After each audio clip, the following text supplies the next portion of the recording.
A blessed day to you, all my sports to the bone people. Thank you all for tuning in. So, we have some cricket to talk in this one. Now, it's always very interesting whenever a West Indies squad is announced. As fans, we're always going to have our say as it relates to who should be selected, who shouldn't be selected, and how long a player should be given to prove themselves, right?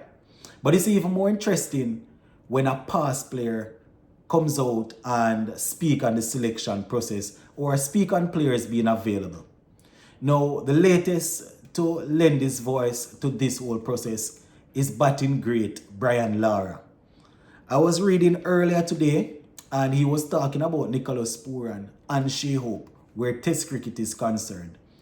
So we're going to dive into it. Just let me know what you all think, my people, in the comment section. So, taking this from the Sportskeeda website. Now, Lara was speaking and he was saying, listen, he's not sure why Nicholas Pooran isn't a part of this West Indies test team right now. As a matter of fact, let me give you the exact quotation. So this is Lara. Everyone would love to see Nicholas Pooran in a test match. I don't know if he was asked. I don't know the situation. I'd love to see a Hope back in the West Indies team, but we have got to play with what we have. End quote. Well, Brian, Charles, Lara, if you don't know, I worse don't know. Right? If you don't know why these players aren't playing, I worse don't know. Anyways, I definitely agree with what Lara is saying in the latter part there, that we have to play with what we have. Right? A few months ago, we had a lot of complaints going into Australia that, too many youngsters were going on that tour. But at the same time, a couple of the senior players said that they weren't available because they wanted to spend time preparing for the World Cup. World Cup come and gone, and we still have a young team in England. I can't say for sure that these same players were asked to go to England and they said no. But I wouldn't put it past them because it's not the first time we are seeing this, right? Are we going to sit here and pretend as if we don't remember Nicholas Pooran a couple of years ago saying that he definitely wants test cricket is something that he would love to play, right? But with all the T20s, all the ODIs, and all the franchise cricket that he's playing, it's difficult for him to find time to play red ball cricket. Are we going to pretend as if we don't remember that? Are we going to that sound as if test cricket is at the highest level in terms of what he wants to play?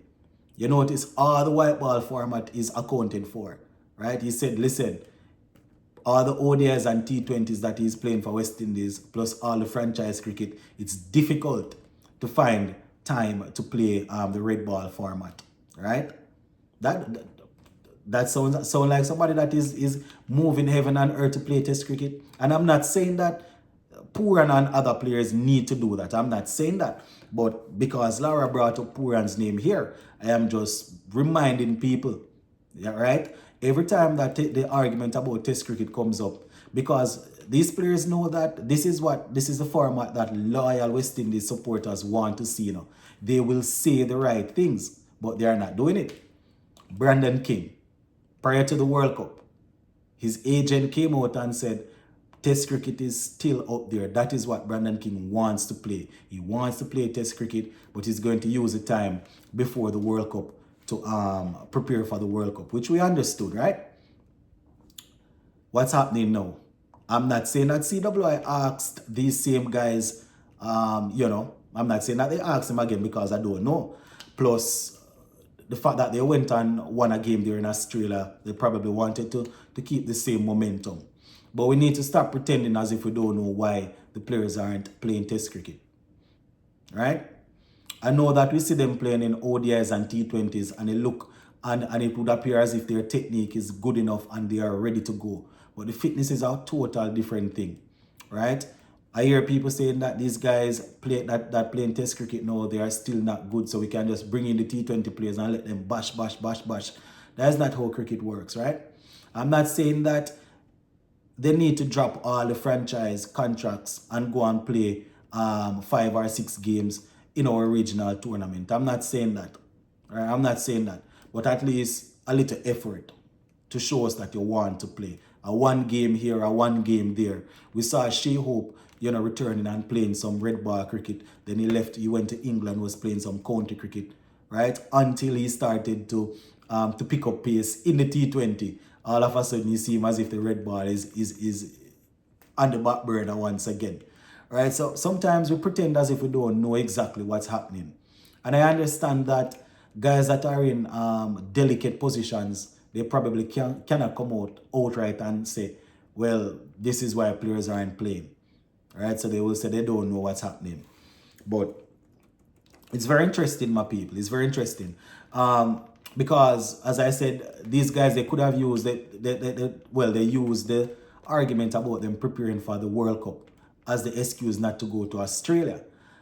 So we have to wait until the next test series to see what's going to happen, because this Australia tour, this England tour, it could be a case of the selectors saying, well, we went to England, we did well with these youngsters, we want to keep the group together and see how it goes when we go over there to England, right? We haven't started out, it was not a good start in the first test. 2 more test matches to go, so let us see. But I just want to say, my people, these guys know the criteria. They know exactly what CWI is asking for.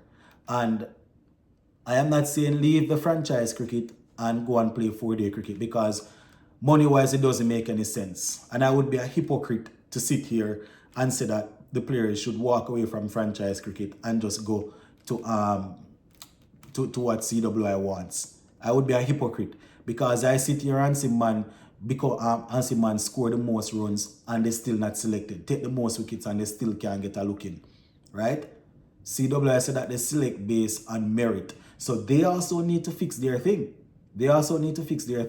Because a man will score a heap of runs, man will take a bag of wickets and still cannot get into the squad.